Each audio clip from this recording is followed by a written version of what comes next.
الحمدللہ رب العالمین والصلاة والسلام علی سید الانبیاء والمرسلین اما بعد فاعوذ باللہ من الشیطان الرجیم بسم اللہ الرحمن الرحیم۔ سورہ نور چل رہی تھی، 13 آیات کی تفسیر ہو گئی تھی اور سیدہ عائشہ صدیقہ رضی اللہ تعالی عنہا کی پاکیزگی اور آپ کے باطن کی صفائی اور آپ کے جو محاسن ہیں ان کو بیان کرتے ہوئے اللہ تبارک و تعالی نے یہ آیات نازل فرمائی اور جن لوگوں نے آپ پر الزام لگایا تھا ان کی سزا کا بیان فرمایا۔ لہذا پچھلی جو 13ویں آیت تھی اس میں اللہ نے ارشاد فرمایا تھا کہ اگر وہ لوگ چار گواہ کیوں نہیں لے کر آئے، تو جب وہ گواہ نہ لائے تو وہی اللہ کے نزدیک جھوٹے ہیں۔ تو یہ آپ کو سمجھایا تھا کہ اگر کوئی الزام لگاتا ہے کسی پر تو اسی وقت لگائے کہ جب اس کے پاس یا تو گواہ بھی ہوں، واقعی اس نے دیکھا ہو، سچ بھی کہہ رہا ہو اور 4 گواہ بھی موجود ہوں، تبھی وہ اس کا اعلان کرے، ورنہ اگر وہ بول دیتا ہے اور 4 گواہ پیش نہیں کر سکتا تو حد قذف لگے گی۔ اب یہاں ایک سوال بیدار ہو سکتا ہے کہ بالفرض ایک آدمی نے کسی کو زنا کرتے ہوئے دیکھ لیا، اب وہ آ کے سچی گواہی دیتا ہے کہ جی یہ اس نے زنا کیا ہے، اس سے کہا جاتا ہے 4 گواہ لے کر آؤ، وہ نہیں لا سکتا تو اسے 80 کوڑے لگیں گے۔ تو ایک آدمی سچ بول رہا ہے اور سچ بولنے پر 80 کوڑے لگ رہے ہیں، یہ کیا بات ہوئی؟ تو مسئلہ یہ ہے کہ اس کا سچ ثابت کس طریقے سے ہوگا؟ یہ تو وہی جانتا ہے نا کہ میں سچ بول رہا ہوں، لیکن جو سامنے قاضی بیٹھا ہے اس کے پاس اس کے سچ کو سچ ماننے کا کیا ذریعہ ہے؟ کوئی نہ کوئی ذریعہ تو ہونا چاہیے، کوئی آلہ ہونا چاہیے، کوئی طریقہ ہونا چاہیے، کوئی قانون ہونا چاہیے، کوئی ضابطہ ہونا چاہیے۔ کسی کے منہ پر تو نہیں لکھا کہ یہ سچ کہہ رہا ہے، جھوٹ بول رہا ہے۔ لہٰذا پھر اس کے لیے شریعت نے ضابطہ اور قانون مقرر کیا کہ قاضی کو پابند کر دیا کہ وہ شرعی قانون کے مطابق کسی کے سچ کو سچ قرار دے، اور اگر شرعی قانون کے مطابق سامنے والا اپنے سچ کو سچ ثابت نہ کر سکے تو آپ اسے جھوٹا قرار دے کر سزا مقرر کر سکتے ہیں۔ تو اب قاضی کے لیے حکم یہ ہے کہ اس سے کہا جائے اگر آپ ٹھیک ہے مانتے ہیں آپ سچ کہہ رہے ہیں، لیکن آپ اپنے سچ کو ثابت کرنے کے لیے گواہ لے کر آئیے۔ اب یہ تو ہم یہ کہہ رہے ہیں نا کہ بھئی اس نے دیکھا اور اس طرح کر دیا، آ کے اطلاع دے دی تو بیچارہ سچا ہے، سچے کو کوڑے کیوں مار رہا ہو؟ اگر بالفرض یہ آ کے جھوٹ بول رہا ہوتا تو بتائیے ہمارے پاس کیا پیمانہ ہے اس کے جھوٹ کو جاننے کا؟ اور جیسے آج کل کے دور میں کہ تھوڑی تھوڑی بات کے اوپر انتقامی کارروائیوں پر اتر آتے ہیں اور ہر قسم کے پھر اللہ تعالیٰ کے خوف خدا کو پس پش ڈال کر ہر قسم کے ہتھ کنڈے کو اختیار کرنے کی کوشش کرتے ہیں، سامنے والے کی عزت کو کی دھجیاں بکھیرنے کے لیے، اسے ذلیل کر دینے کے لیے، اسے اس کے منصب سے گرا دینے کے لیے ہر طرح کے الزام لگا سکتے ہیں۔ تو ایسے دور میں تو بدرجہ اولا ان قوانین کی رعایت کرنی چاہیے تاکہ الزامات کے سلسلے رکیں۔ لہٰذا یہ کوئی شریعت کی طرف سے گناہ نہیں ہے، یا یعنی قصور نہیں ہے، سختی نہیں ہے، کوئی شریعت کی طرف سے معاذ اللہ ظلم کی صورت نہیں ہے۔ ہاں اتنا ضرور ہوگا کہ اگر وہ سچ کہہ رہا تھا، اس نے واقعی دیکھا تھا، آ کے گواہی دی اور 4 گواہ پیش نہ کر سکا، حد قذف لگا دی گئی، تو یہ کوئی گناہ گار ہونے کی بنا پہ تو اس کو نہیں لگائی گئی۔ عند اللہ تو یہ سچا ہے، اللہ تعالیٰ کے نزدیک میدان محشر میں اس کو اس سزا پر انشاءاللہ انعام ملے گا کہ اس نے صبر کیا، تکلیف برداشت کی، تو اس کو اللہ تعالیٰ انعام دے گا۔ وہاں پہ اس کی کوئی گرفت نہیں ہوگی کہ جیسے یہاں پہ گرفت ہو گئی کہ حد قذف لگی تو اللہ کی بارگاہ میں بھی لگ جائے کہ تمہیں دنیا میں لگی تھی تو یہاں پہ بھی سزا، وہاں نہیں ہوگی، کیونکہ وہاں تو یہ سچا ہے، اللہ کے نزدیک سچا ثابت ہے۔ لیکن معاملہ یہ ہے کہ دنیا کے اندر قوانین کا اجرا یا سزاؤں کو جاری کرنا یہ اللہ کی طرف سے نہیں ہو رہا، بلکہ اس کے لیے اللہ تعالیٰ نے بندوں کو اختیار دیا ہے کہ تم سزائیں جاری کرو۔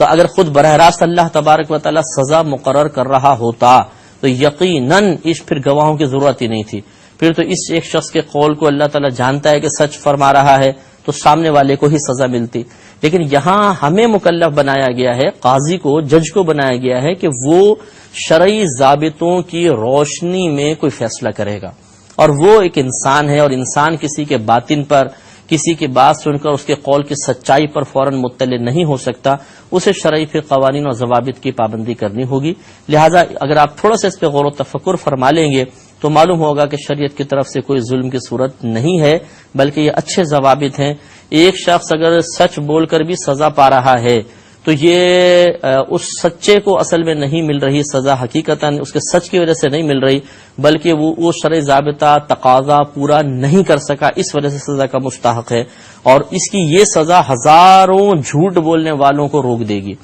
لہذا اس میں فائدے ہی ہیں، بہتری کے پہلو ہیں، اور آخرت میں تو یہ فائدہ پائے گا ہی پائے گا، تو یہ کوئی ظلم کی صورت نہیں بنتی ہے۔ آگے اللہ نے ارشاد فرمایا کہ ولولا فضل اللہ علیکم ورحمتہ فی الدنیا والآخرہ، اور اگر اللہ تبارک و تعالیٰ کا فضل اور اس کی رحمت تم پر دنیا اور آخرت میں نہ ہوتی، لمسکم فیما افضتم فیہ عذاب عظیم، تو جس چرچے میں بات کو مشہور کرنے میں تم مبتلا ہو گئے، اس پر تمہیں بڑا عذاب پہنچتا۔ دیکھیں، جب حد جاری ہو جاتی ہے تو عند الاحناف حد جاری ہونا یہ توبہ نہیں ہوتی، یہ تو ایک قانون کی ضابطے کی کارروائی ہے، ضابطہ پورا کیا جا رہا ہے، لہذا توبہ تو علیحدہ کرنی ہی ہوگی، اللہ کی بارگاہ میں توبہ کرنی ہوگی۔ تو اگر یہ لوگ توبہ کر دیتے ہیں، کیونکہ توبہ کی بہت سارے لوگوں نے پھر توبہ کر لی، یہ سزا ملی تو توبہ بھی ساتھ میں کر لی، تو یہ اللہ نے بیان فرمایا کہ اگر تم پر اللہ کا فضل نہ ہوتا اور یہیں پر تمہیں سزا نہ مل جاتی تو پھر آخرت میں اس بات کو مشہور کرنے پر بہت بڑے عذاب کا سامنا کرنا پڑتا۔ اذ تلقونه بألسنتكم وتقولون بأفواهكم ما ليس لكم به علم وتحسبونه هينا وهو عند الله عظيم، جب تم ایسی بات اپنی زبانوں پر ایک دوسرے سے سن کر لاتے تھے اور اپنے منہ سے وہ بات نکالتے تھے جس کا تمہیں علم نہیں، اور اسے بہت آسان ہلکا سمجھتے تھے۔ یعنی یہ چرچے کی وضاحت ہو رہی ہے کہ اگر تم چرچے میں جس چرچے میں تم پڑھے، جس بات کو مشہور کرنے میں تم پڑھے، اگر اللہ کا فضل نہ ہوتا تو تم پر پھر بڑا عذاب ہوتا۔ اس کے فرمایا کہ جب، یعنی وہ چرچے سے مراد کیا ہے کہ جب تم ایسی بات اپنی زبانوں پر ایک دوسرے سے سن کر لاتے تھے اور اپنے منہ سے وہ بات نکالتے تھے جس کا تمہیں علم نہیں تھا، اور اسے اپنے لیے بہت سہل سمجھتے تھے، یعنی تمہیں تو پتہ ہی نہیں تھا کہ آخرت میں اگر یہ دنیا میں سزا جاری نہیں ہوئی تو آخرت میں کتنا بڑا عذاب ہے، اور اگر ہمیں جب ہماری گرفت ہوگی تو دنیا میں کیا عذاب ملے گا، یہ تو فکر ہی نہیں تھی، بس منہ سے نکال دیا۔ وَهُوَ عِندَ اللَّهِ عَظِيمٌ، اور وہ اللہ کے نزدیک بڑی بات ہے، تم بہت معمولی سمجھ رہے تھے، اللہ کے نزدیک بہت بڑی بات ہے۔ اس سے معلوم یہ ہوا کہ الزام تو سب کسی عام مسلمان پر لگانا بھی بہت بڑا گناہ ہے، اور خصوصاً زنا کا الزام، اور جتنا پھر دینی لحاظ سے مرتبہ اعلیٰ ہوتا چلا جاتا ہے اتنی ہی احتیاط بھی زیادہ کرنی چاہیے۔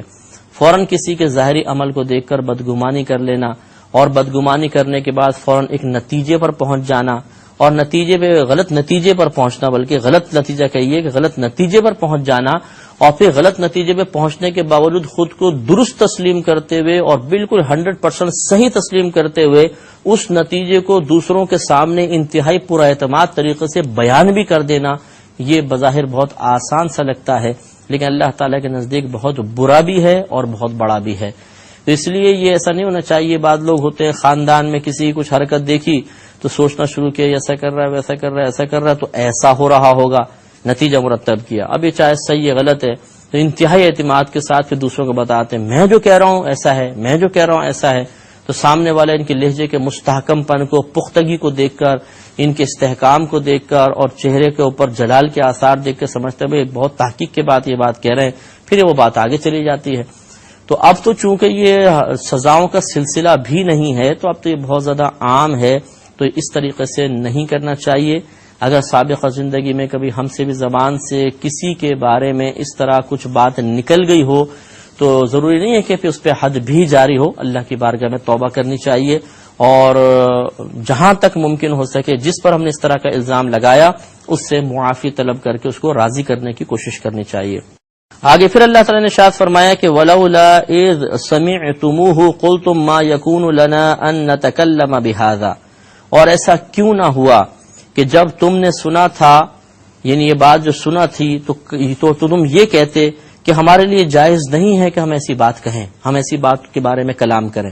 یعنی جب تمہیں کسی نے اطلاع دی تھی تمہیں فوراً رد کرنا چاہیے تھا کہ نہیں بھائی ہمارے لیے جائز نہیں ہے کہ بلا تحقیق کے ہم اس بات کو آگے بیان کریں، لیکن ہوا کیا کہ جب تم نے بات سنی تو بغیر علم کے تم بھی اپنی زبانوں پہ اس کو لے آئے اور آگے تم نے اس کو پہنچا دیا۔ سبحانک ھذا بہتان عظیم، اور یہ آپ کو یہ کہنا چاہیے تھا کہ الہی پاکی ہے تجھے، یہ بہت بڑا بہتان ہے۔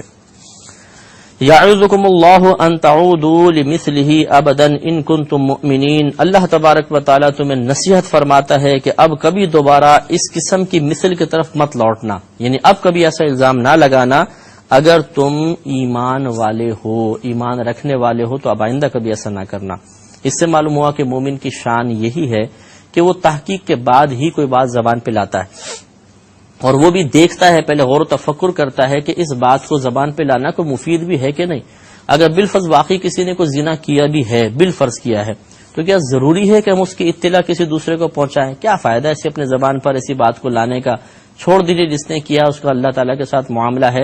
ہمارا اس میں چونکہ کوئی کردار نہیں، ہمارے اس بات کو زبان سے نکالنے کے سلسلے میں کوئی اس کو عبرت نہیں ہو رہی، نصیحت نہیں ہو رہی، کوئی فائدہ نقصان نہیں ہو رہا، تو کیا فائدہ اس کی غیر موجودگی میں ایسے ہم بیٹھ کے تبصرے کریں؟ تو بیکار۔ اور جہاں تحقیق ہی نہ ہو وہاں پر کلام کرنا، یہ تو بدرجہ اولا حماقت ہے، اور اپنے آپ کو دنیاوی اور اخروی سزا میں مبتلا کروانا ہے، اور یہ مناسب نہیں۔ وَيُبَيِّنُ اللَّهُ لَكُمُ الْآيَاتِ، اور اللہ تبارک و تعالیٰ تمہارے لیے آیاتیں، اپنی آیات صاف واضح طور پر بیان فرماتا ہے۔ وَاللَّهُ عَلِيمٌ حَكِيمٌ، اور اللہ تبارک و تعالیٰ جاننے والا ہے، حکمت والا ہے۔ ان الذین، بے شک وہ لوگ جو یحبون، پسند کرتے ہیں، چاہتے ہیں، ان تشیع الفاحشۃ فی الذین آمنوا لهم عذاب علیم فی الدنیا والآخرۃ واللہ یعلم وانتم لا تعلمون، اور جو لوگ یہ چاہتے ہیں کہ مسلمانوں میں بری بات عام ہو جائے، ان کے لیے دردناک عذاب ہے دنیا میں اور آخرت میں، اور اللہ تعالی جانتا ہے اور تم نہیں جانتے۔ تو اس سے یہ بہرحال تو انہی کے بارے میں تھا کہ وہ لوگ جو یہ چاہتے تھے کہ یہ باتیں عام ہو جائیں، جیسے منافقین کی بہت زیادہ بات مشہور ہو جائے اور معاذ اللہ نبی کریم صلی اللہ علیہ وسلم کے لیے ذہنی اذیت کا سبب بنے، اور مسلمان جو دین کا کام کر رہے ہیں اس ترقی کے راہ میں یہ چیز رکاوٹ بن جائے کہ اس میں مشغول ہو کر لازم سی بات ہے کہ بہت سارے کاموں سے توجہ ہٹ جاتی ہے، تو اس کو اللہ نے شدید ان لوگوں کے لیے ناپسند فرمایا۔ لیکن بعض اوقات آیات ایک خاص واقعے کے لیے نازل ہوتی ہیں تو شان نزول خاص ہوتا ہے، حکم عام ہوتا ہے، لہذا قیامت تک کے لیے مسلمانوں کے لیے گویا کہ یہ نصیحت ہے کہ وہ لوگ جو مسلمانوں میں کسی بری بات کو پھیلانا پسند کرتے ہیں تو یہ بات مناسب نہیں، ان کے لیے آخرت میں دردناک عذاب کا یہ چیز سبب بن سکتی ہے۔ لہذا خصوصاً خواتین کو اس پر توجہ کرنی چاہیے۔ ہماری بہنیں جو ہوتی ہیں یہ پیٹ کی بہت زیادہ ہلکی ہوتی ہیں، ویسے تو مرد بھی اب بدنام ہو گئے اس سلسلے میں، لیکن خواتین کے اندر زیادہ یہ مرض دیکھا گیا ہے کہ یہ کسی کا راز رکھتی نہیں ہے، جو ان سے ٹھیک ٹھاک چلتا رہے تو شاید یہ زبان بند رکھیں گی، ذرا کچھ ٹیڑھا میڑا ہوا نہیں، ذرا خاندان میں کوئی جھگڑا ہوا نہیں کہ انہوں نے پھر پوری کہانی سنا دینی ہے اور پورے خاندان میں مشہور کر دیتے ہیں، محلے میں مشہور ہو جاتا ہے، اور اس طریقے سے یہ بات ایک دوسرے مسلمان کے لیے جس کے بارے میں آپ کہہ رہے ہیں اس کے لیے بدنامی کا سبب بنتی ہے۔ وہ بیچارہ، اس کی عزت نفس مجروح ہوتی ہے، وہ عزت کے ساتھ سر اٹھا کے نہیں چل پاتا، اس کے بعد وہ اپنے آپ کو ذلیل حقیر سمجھتا ہے، مسلسل احساس کمتری کا شکار ہو جاتا ہے، اس کی خود اعتمادی زائل ہو جاتی ہے، ایک ٹینشن، ایک فکر، ایک تفکر، ایک اذیت مسلسل میں آپ نے اس کو مبتلا کر دیا، جس سے اس کی تعمیری سوچ متاثر ہوتی ہے اور وہ بہت سارے کاموں سے محروم ہو جاتا ہے۔ لہذا یہ بات کسی کے غلطی کو عام کر دینے سے بہت زیادہ شدید نقصان ہوتا ہے مسلمان کو، تو اللہ تعالیٰ کو یہ بات بہت زیادہ ناپسند ہے۔ اس کی پھر یہ سزا ہے کہ آخرت میں اللہ تبارک و تعالیٰ سزا عنایت فرمائے گا۔ ہو سکتا ہے کہ عذاب علیم ہو، دردناک عذاب ہو۔ ویسے تو کفار کے بارے میں، منافقین کے بارے میں بیان فرمایا، لیکن حکم عام ہے، لہذا ہمیں کوئی بات اس طرح مسلمانوں میں برائی کو عام نہیں کرنا چاہیے۔ کوئی بری بات عام کرنے کی ضرورت ہی نہیں ہے، ہماری زبان سے پاکیزہ کلمات ہی نکلنے چاہیے، جو ہماری زبان سے سنے اچھی بات ہی سنے، اور کاش ہم ایسے بن جائیں کہ ہر شخص یہ گواہی دے کہ فلاں کی زبان سے ہم نے کوئی گندی بات نہیں سنی ہے، فلاں کی زبان سے ہم نے کوئی غیبت نہیں سنتے، چغلی نہیں سنتے، وہ کسی پر الزام نہیں لگاتا، بہتان نہیں لگاتا یا نہیں لگاتی۔ خواتین میں بھی ایسا ہوتا ہے، بہت سی خواتین ماشاءاللہ بہت اچھا اپنا رویہ رکھتی ہیں اور لوگ ان کی تعریفیں کرتے ہیں، ایسا ہونا چاہیے۔ ولولا فضل اللہ علیکم ورحمتہ، اور اگر اللہ کا فضل اور اس کی رحمت تم پر نہ ہوتی تو پھر یعنی تم پر عذاب ہوتا۔ وان اللہ رؤوف الرحیم، اور بے شک اللہ تبارک و تعالی مہربان ہے، رحم فرمانے والا ہے۔ آگے اللہ تعالیٰ نے مزید ارشاد فرمایا یا ایھا الذین آمنو اے ایمان والو لا تتبعوا خطوات الشیطان